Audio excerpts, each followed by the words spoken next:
Life is unpredictable, and in this world, you never truly know how far the person you love will walk beside you. As Mizaki Hao wisely said, life is like a train journey. Each of us travels with companions only for a portion of the trip.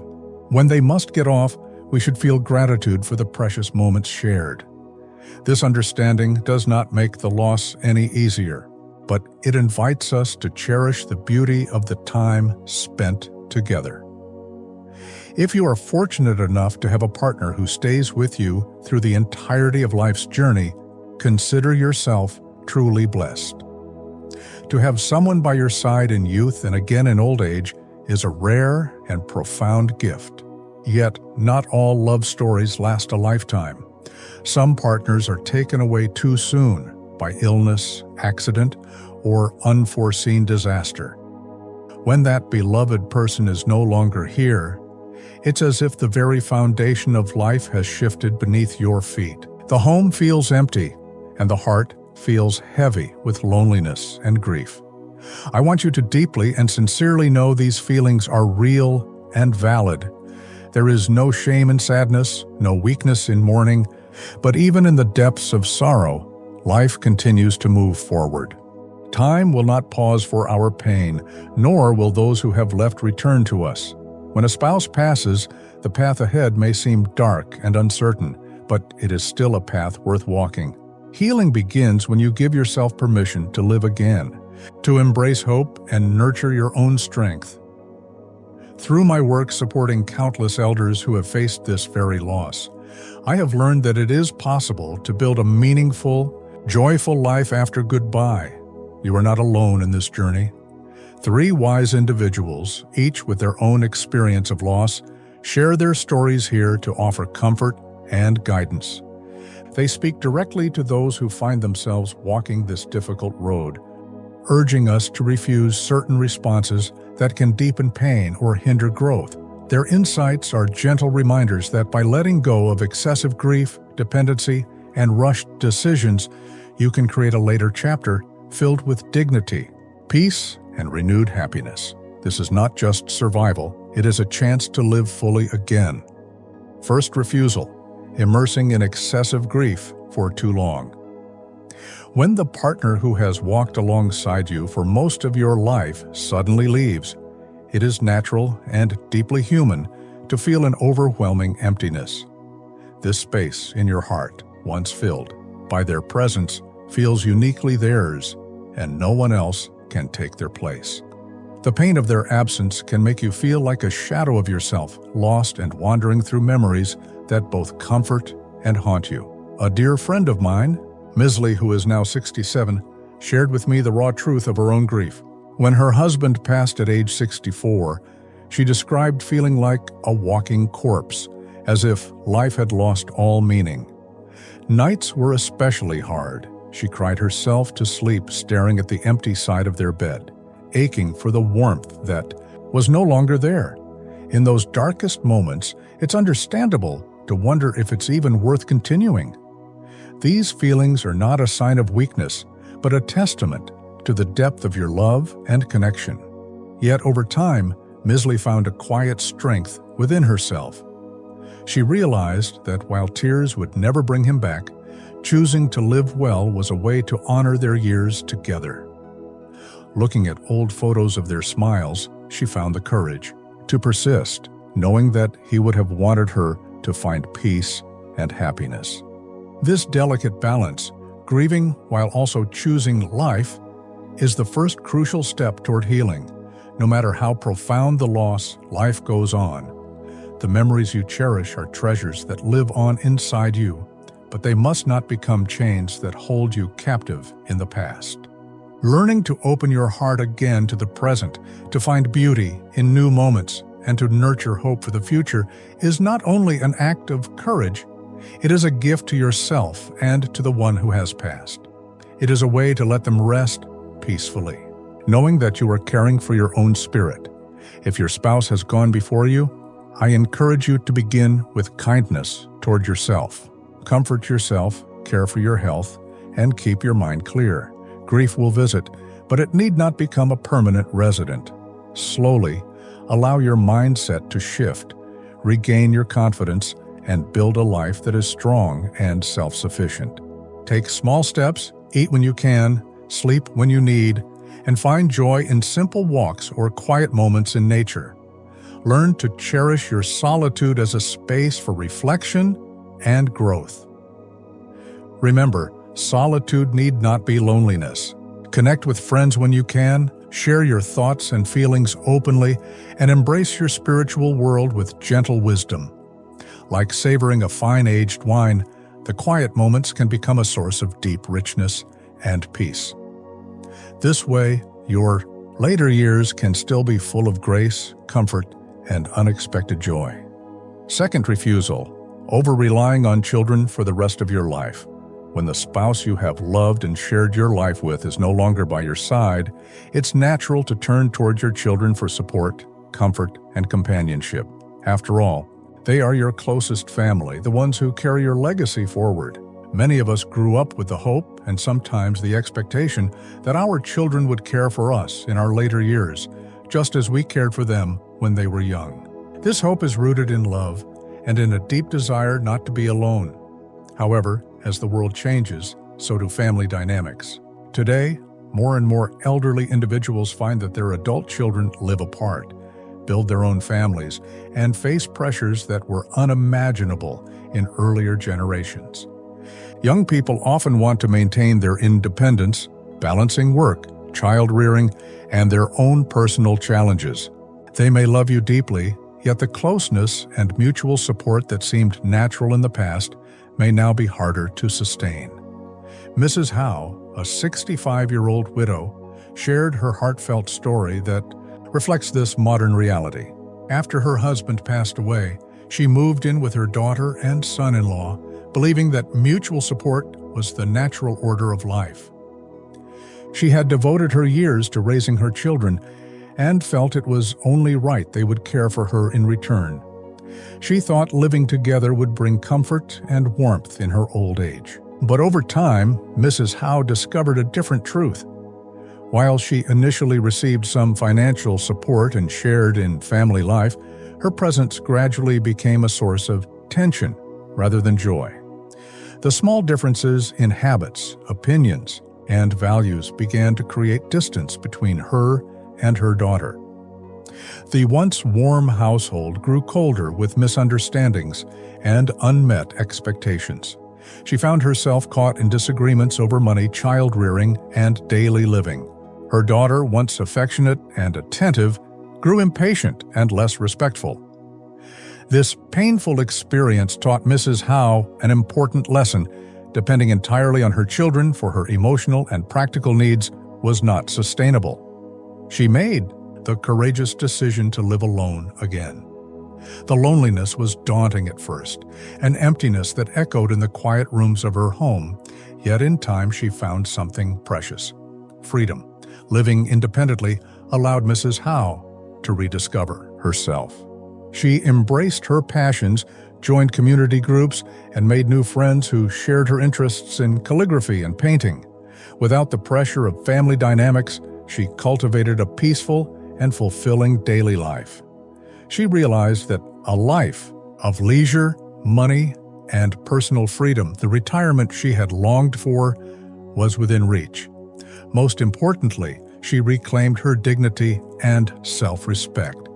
I share Mrs. Howe's story not to discourage connection with your children, but to inspire you to find balance and strength within yourself. It's vital to cherish your children, to enjoy their company when possible, but also to understand that their lives are complex and busy. They have their own families, careers, and challenges, and their love alone may not be enough to fill every need you have. Dependence can sometimes breed disappointment and resentment for both parents and children. Instead, I encourage you to nurture your independence, take pride in managing your own life, making your own decisions, and creating your own happiness. Seek out social groups, volunteer opportunities, classes, or hobbies that bring joy and a sense of purpose. Building a network of friends and community can provide the emotional support and companionship you deserve. It is not always easy to step into this new chapter of life, especially after a loss. But within this challenge lies a powerful opportunity to grow in resilience, wisdom, and grace. You can craft a later life rich with meaningful activities, personal freedom, and emotional well-being. Remember, too, that loving your children and allowing them to love you does not mean losing yourself. Your well-being matters deeply. You are worthy of respect, care, and joy on your own terms.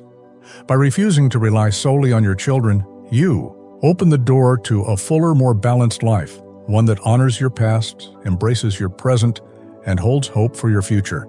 Third, refusal. Rashly finding a new partner or remarrying. Losing a spouse is one of life's most profound sorrows. In that silence, the heart often aches for companionship, understanding, and a shared path forward. The loneliness can be overwhelming, and the future may feel uncertain and even frightening. It's natural to hope for a kindred spirit to walk beside you once again, to ease the solitude and offer mutual support in life's later chapters. Yet, as many who have walked this path can tell you, rushing into a new relationship or remarriage after the loss of a lifelong partner is a decision that deserves deep reflection and care. At this stage in life, our habits, values, and ways of living have been shaped over decades. We carry with us a lifetime of experiences, joys, sorrows, and sometimes scars. Entering into a new partnership without time to truly understand the complexities involved can lead to unexpected challenges and, at times, heartbreak.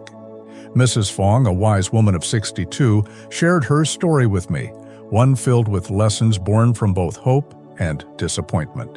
After her first husband passed when she was 53, she found herself adrift in grief. Like many, she sought ways to rebuild her life, to find light in the shadows. Her son encouraged her to join social groups and explore activities to lift her spirits. And it was through a poetry and dance class that she met Mr. Liu, her second husband. Their early days together felt promising. He was kind and attentive, helping her when she sprained her ankle and offering support when she needed it most.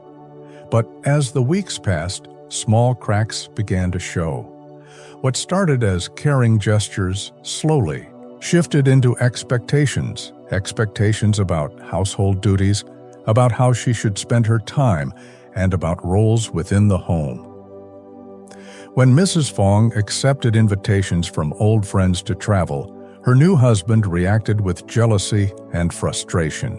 Feeling burdened by the household responsibilities she left behind, arguments followed, sharp words were exchanged, and the harmony they once had gave way to tension and hurt. Adding to the strain was the arrival of Mr. Liu's grandson, a child left in their care after his son's divorce. Caring for a grandchild is a challenge at any age, but it became clear that boundaries and roles were not well defined. Mrs. Fong felt overwhelmed and unsupported, especially when her husband dismissed her concerns about the child's behavior and refused to share responsibility equally. The pain of feeling isolated in what should have been a supportive partnership was deep. Mrs. Fong's experience is not uncommon. Remarriage later in life can bring complex dynamics, blending families, managing expectations, negotiating roles, and gaining acceptance from new relatives. It requires patience, communication, and a willingness to adapt, qualities that take time and energy, often more than many expect. After months of unhappiness, Mrs. Fong made the courageous choice to end the marriage. She reflected that living alone, though sometimes lonely, was preferable to living in conflict and resentment. Her story teaches us that while companionship is valuable, peace of mind and self-respect must never be sacrificed. If you find yourself considering remarriage or a new partnership, I urge you to proceed with care. Take the time to truly know the person, understand their values, and reflect on what you want and need in this stage of life. Remember, your past has shaped you into the person you are, one deserving of kindness, respect, and genuine companionship. This is not to discourage love or connection, but to inspire thoughtful decisions. A new relationship can bring joy, comfort, and renewed purpose, but it must be built on mutual understanding, patience, and realistic expectations. When you are older, your heart is precious. Protect it by moving at a pace that feels right, trusting your instincts, and seeking counsel from trusted friends or professionals. You have lived through seasons of change, weathered storms of sorrow, and come through stronger. Your wisdom is your greatest asset now. Use it to guide your choices. There is no shame in living alone if that brings peace and happiness. There is strength in self-reliance, in embracing your own company, and in finding fulfillment in friendships, hobbies, and community. Your later years can be a time of blossoming, of discovering new passions, nurturing old friendships, and savoring the freedom that comes with experience. Whether single or partnered, the life you live should honor who you are and the journey you've traveled. Above all, be gentle with yourself.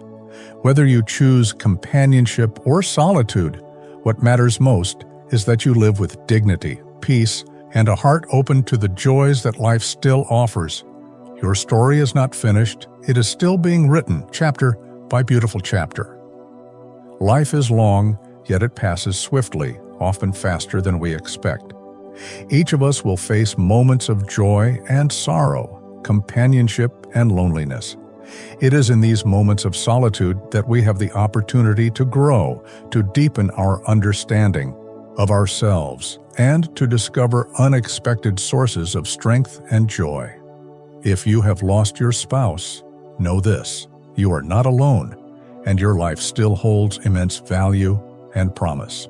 By refusing to be consumed by excessive grief, by embracing your independence without over-relying on your children, and by approaching new relationships with wisdom rather than haste, you open the door to a rich and fulfilling later life. Cherish your memories, but do not be trapped by them. Find joy in your hobbies, nurture new friendships, and care deeply for your own well-being. Loneliness, when accepted, can become a gentle teacher, guiding you toward peace and self-discovery. You have already shown courage in facing loss. Now, carry that courage forward with hope and inspiration. Your later years can be vibrant, meaningful, and full of grace, because life, even after loss, is always worth living fully.